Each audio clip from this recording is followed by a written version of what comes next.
भरोसा है इस जिंदगी का, साथ देती नहीं ये किसी का। इस जीवन का कोई भरोसा नहीं है, श्वास रुक जाएगी चलते चलते। इसलिए जब तक सांसों का खजाना पास में है तब तक जीवन को सार्थक कर लो। और यह खजाना कहीं खत्म हो गया तो फिर मन पछतई है अवसर बीते। गोस्वामी पाद कहते हैं फिर आह उफ और अफसोस के अलावा कुछ मिलना नहीं है। यह जो श्रीमद् भागवत की कथा है ना, यह उस काल रूपी सर्प के मुख के ग्रास बनने का जो भय है, उस भय के नाश में हेतु है। काल ब्याल मुखग्रास त्रास निर्नाश हेतवे। अब एक बात यहां समझने लायक यह है कि भागवत की कथा काल रूपी ब्याल से बचाने के लिए है, कहा नहीं। मृत्यु तो अटल सत्य है, वो तो आएगी ही आएगी। कहा फिर भागवत की कथा की उपयोगिता क्या है? कहा जो मरने का भय है ना, उस भय का नाश कर देगी। अच्छा, जो लोग भागवत की कथा नहीं सुनते ना, वो मृत्यु से बड़ा घबराते हैं। सच कहा जाए तो मृत्यु तो डरने वाली चीज ही नहीं है। मृत्यु तो उसके लिए डरने वाली चीज है जिसने जीवन में भागवत को नहीं अपनाया, जिसने जीवन में भगवान से रिश्ता नहीं जोड़ा, जिसने जीवन रहते ही अपने को भागवत नहीं बना लिया, जो जीवन रहते भगवान के नहीं हो गए, मृत्यु उनके लिए ही भयकारी है। और यदि आपने भगवान से संबंध जोड़ लिया, श्री कृष्ण को अपना प्रियतम बना लिया, अपना प्रेमास्पद बना लिया, अपना प्राण धन बना लिया, अपना जीवन सार सर्वस्व बना लिया, तो मरना मृत्यु नहीं है, मरना तो अपने परमात्मा से मिलना हो जाएगा। मृत्यु महोत्सव हो जाएगी। कबीर साहब कहते हैं जग जिसको मरना कहे मेरो मन आनंद, कब मरी हो कब पाई हो पूर्ण परमानंद। बिना मरे तो हम अपने प्रियतम से मिलेंगे कैसे? मृत्यु नहीं है, यह मृत्यु तो हमें अपने प्रियतम से मिलाने के लिए आती है।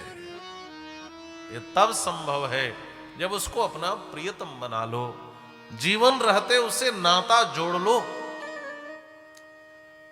एतस्मात् अपरम किंचिन मनः शुद्धि न विद्यते। भागवत को छोड़कर मन की शुद्धि का कोई दूसरा उपाय नहीं है। भागवत की बड़ी महिमा है।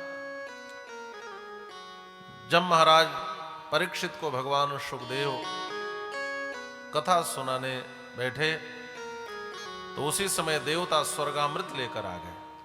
और देवताओं ने कहा महाराज इनके साथ मृत्यु की समस्या है, यदि मृत्यु का भय है तो इनको स्वर्गामृत पिला दो और भागवतामृत हमें पिला दो।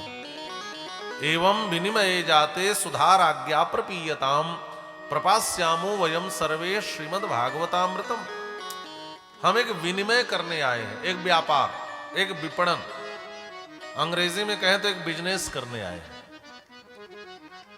सुखदेव जी ने मानो पूछो क्या बिजनेस करना चाहते हो, पूछा तो कहते हैं महाराज हम एक अदला बदली, लेन देन, व्यापार में क्या होता है लेन देन, हम आपको कुछ देंगे उसके बदले में आप हमें कुछ, यही तो व्यापार है। तो महाराज किस चीज का लेन देन करना चाहते हो? कहा कि हम चाहते हैं कि आप भागवतामृत हमें दे दें और यह स्वर्गामृत परीक्षित को पिला दें। भगवान सुखदेव ने कहा मैं बेवकूफ व्यापारी समझा है? व्यापार में 1 रुपए की चीज लाकर 1.25 रुपए में बेचो तब तो 25 पैसे का लाभ होगा, और करोड़ों की चीज कोई 54 के बदले मांगे तो हम दे सकते हैं क्या? उसको व्यापार कहते हैं क्या? भगवान सुखदेव ने कहा वाह, क्व कथा क्व सुधा लोके क्व कांचह क्व मणिर महान। कहां कथा सुधा और कहां स्वर्गामृत। कथामृत और स्वर्गामृत की तुलना हो सकती है? मणि और कांच की तुलना नहीं हो सकती। कांच के टुकड़े की और मणि की तुलना हो सकती है क्या? जैसे नहीं हो सकती वैसे भागवतामृत और स्वर्गामृत की तुलना नहीं हो सकती। तुलना करके देखें तो का स्वर्गामृत पीने का अधिकारी कौन है? का जो पुण्य आत्मा है। स्वर्ग माने आप समझते हैं क्या होता है? 5 स्टार होटल। आप किसी 5 स्टार होटल में गए, आपने बिल चुकाया, बुकिंग कर ली, आप उसमें रहे, लेकिन पैसा खत्म तो होटल वाला तुरंत बाहर करता है, भाई यहां तो पैसा लगेगा।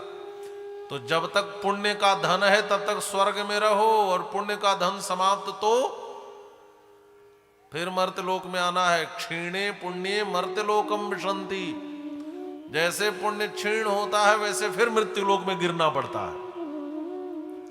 तो स्वर्गामृत का अधिकारी केवल पुण्यात्मा है, और कथामृत भागवतामृत का भागवतामृत तो पुण्यात्मा भी पी सकता है और पापी भी पी सकते हैं महाराज। यहां कोई भेदभाव नहीं है, यहां तो सब पी सकते हैं। और सुनो, स्वर्ग में जाओगे तो पुण्य क्षीण होने के बाद भगा दिए जाओगे, लेकिन यदि भागवतामृत को पी लिए तो ऐसे स्थान पर चले जाओगे जहां जाने के बाद फिर लौटना नहीं पड़ता। यद गत्वान निवर्तन्ते तद्धाम परमम मम। फिर तो आप वैकुंठ चले जाओगे, फिर तो आप भगवान के धाम को चले जाओगे, ऐसी जगह जहां से फिर लौटना ना पड़े। कथामृत और स्वर्गामृत की तुलना नहीं हो सकती है। और ब्रह्मरातो विचार्यैवं तदा देवान जहाशः। देखिए, सुखदेव जी का नाम है ब्रह्मरात और परीक्षित का नाम है विष्णुरात। क्या सुंदर जोड़ी है वक्ता और श्रोता की। दोनों के नाम में ईश्वर शब्द है। ब्रह्म ईश्वर का ही वाचक है और विष्णु भी ईश्वर का ही वाचक है। और आनंद की बात यह है कि दोनों शब्द का अर्थ एक ही होता है। ब्रह्म का अर्थ भी व्यापक होता है और विष्णु का अर्थ भी व्यापक होता है। ब्रिहु ब्रिंघणे धातु से ब्रह्म शब्द बनता है, जिसका अर्थ होता है व्यापक। जो व्यापक है उसे ब्रह्म कहते हैं। और वेवेष्टि व्यापनोति थी विष्णु, जो व्यापक है वह विष्णु है। और जो व्यापक से जुड़ा है उसको कोई ठग सकता है क्या? यहां तो श्रोता विष्णु रात है और यहां वक्ता ब्रह्म रात है। ब्रह्म रातो विचार्यैवं तदा देवान जहाशः। उन्होंने देवताओं को नहीं दिया, कथामृत नहीं दिया। क्यों? क्योंकि अभक्तांस तांश विज्ञाय न ददौस कथामृतम। जो अभक्त हैं वह भागवतामृत के अधिकारी नहीं है। ध्यान से समझना। जो बहुत लेन देन करें, जहां बहुत लेन देन की बात हो, समझ लेना वो भागवत के अच्छे श्रोता नहीं है। हाँ, एक बहुत पहले की घटना है। हम लोग बस से यात्रा करके सीतामढ़ी जा रहे थे, महर्षि जानकी जी की जन्मभूमि। तो उधर पहले 1-2 बस ही जाती थी, और बस में भी जब आप यात्रा करते तो कुछ लकड़ी के पुल बने हुए थे, उसको पार करने के लिए बस वाले यात्रियों को उतार देते थे, पार करके फिर चढ़ाते थे। बड़ी कठिनाई थी, बाढ़ प्रभावित क्षेत्र था, हर साल बाढ़ में बह जाए पुल, फिर से बनाते लोग। और उधर पीने के पानी की भी बड़ी किल्लत थी। तो उधर आसपास के गांव के बच्चे बोतल में पानी भर के 5-5 रुपए का बोतल बेचते थे। तो एक लड़का ऐसे बेच रहा था, छोटा सा बालक था, 13-14 वर्ष का। तो एक महाशय ने बुलाया, बेटा इधर आओ, कितने का बोतल है पानी का? उसने कहा कि 5 रुपए का है। तो उसने कहा 5 रुपए का? ये तो बहुत महंगा है। सुनो, 50 पैसे में दोगे? तो उस लड़के ने बड़ी कीमती बात कही। उसने कहा, बाबूजी, इसका मतलब आपको प्यास नहीं लगी है। यदि प्यास लगी होती तो आप मोल तोल करते ही नहीं, आप तो पहले लेकर के पानी पी लेते। इसका मतलब यह है ना, जिसको कथा की प्यास है, जिसको भागवत रस पीना है, वो बहुत मोल तोल नहीं करता, बहुत लेन देन की बात नहीं करता।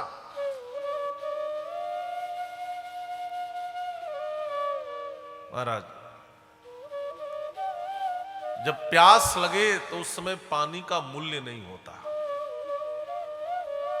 मूल बात यही है। और भागवत का कोई मूल्यांकन हो सकता है? भागवत की कथा का कोई मूल्य लगा सकता है? और जहां लेन देन की बात होती है, ऐसे जो श्रोता हैं वह इसके अधिकारी नहीं हो सकते। अभक्तांस्तांश विज्ञाय न ददौस कथामृतम। भगवान सुखदेव इनको अनधिकारी समझ लिए। क्यों? क्योंकि ये अभक्त हैं। जो कथा में व्यापार की बात करे, जो कथा में लेन देन की बात करे, जो कथा का भी मूल्य निर्धारित करे, वह अभक्त है। ऐसे लोग अधिकारी नहीं हो सकते। अस्तु, श्रीमद् भागवती वार्ता सुराणाम अपि दुर्लभा। और बहुत सुंदर बात कह दी कि यह तो वह कथा है जो देवताओं के लिए दुर्लभ है, और देवता इस कथा को नहीं पा पाए, और हम लोग यदि इस कथा को पा रहे हैं तो देवताओं से बढ़कर हमारा और आपका सौभाग्य है महाराज। ये सौभाग्य है।